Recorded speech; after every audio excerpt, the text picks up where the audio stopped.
I pretended to leave. Then I turned on the baby monitor. What my husband said left me frozen. The sound of the front door closing echoed through the house. "Drive safe," my husband, Daniel, called after me. I smiled, waved through the window, and backed my car out of the driveway.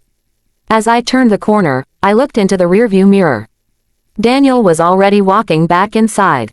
He looked relieved. That was the moment I knew my instincts hadn't been lying to me. For weeks, something had been wrong. Daniel had become distant. He smiled less, worked later, and guarded his phone as if it contained national secrets. Every time I entered the room, he quickly locked the screen or changed the subject. Whenever I asked what was bothering him, he would kiss my forehead and say, "You're imagining things, Emma. I'm just tired." I wanted to believe him. After all, we had been married for 7 years. We had a beautiful 8-month-old daughter named Lily. We had survived job losses, miscarriages, and endless sleepless nights with a newborn. We were supposed to be stronger than secrets. But something deep inside me refused to stay quiet. That morning, I told Daniel I had to leave town overnight for a work conference. He even helped me carry my suitcase to the car. "You deserve a break," he said with a smile that didn't quite reach his eyes. I drove exactly 3 blocks before parking behind an abandoned grocery store. Instead of heading to the conference, I quietly returned home through the back gate.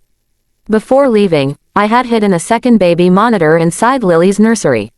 Not because I wanted to spy on my husband, but because I needed the truth. Sitting in my car, I opened the monitor app on my phone. At first, everything looked completely normal. Daniel changed Lily's diaper.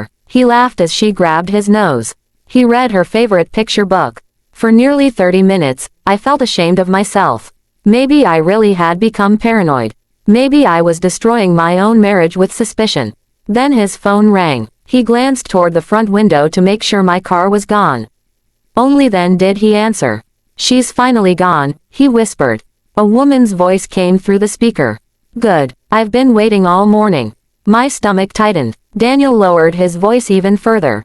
"Come over. We need to finish this before Emma gets back." The woman laughed softly. "I'll be there in 10 minutes. My heart pounded so hard I could barely breathe. 10 minutes later, a silver SUV pulled into our driveway. A woman in her early 40s stepped out. She wasn't glamorous. She wasn't dressed like someone having an affair.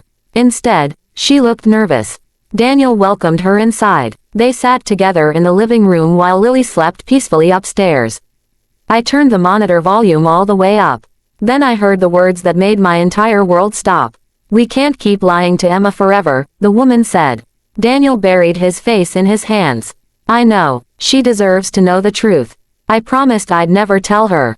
The woman looked toward the nursery. "What happens when Lily starts asking questions?"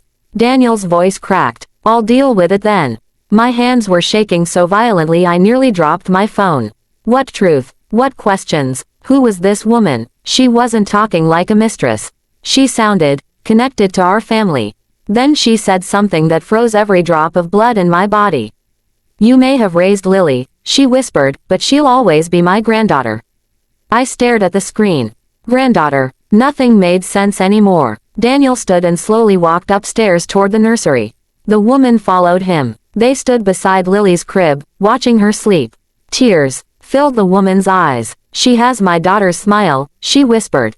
Daniel nodded silently. "I miss Sarah every single day." Sarah. The name hit me like lightning. Sarah was Daniel's younger sister. She had died in a terrible car accident 2 months before Lily was born. Or at least, that's what I had always believed. I couldn't breathe. What exactly had my husband been hiding from me? And why did it sound like my own daughter was somehow connected to a secret that had started long before she was ever born?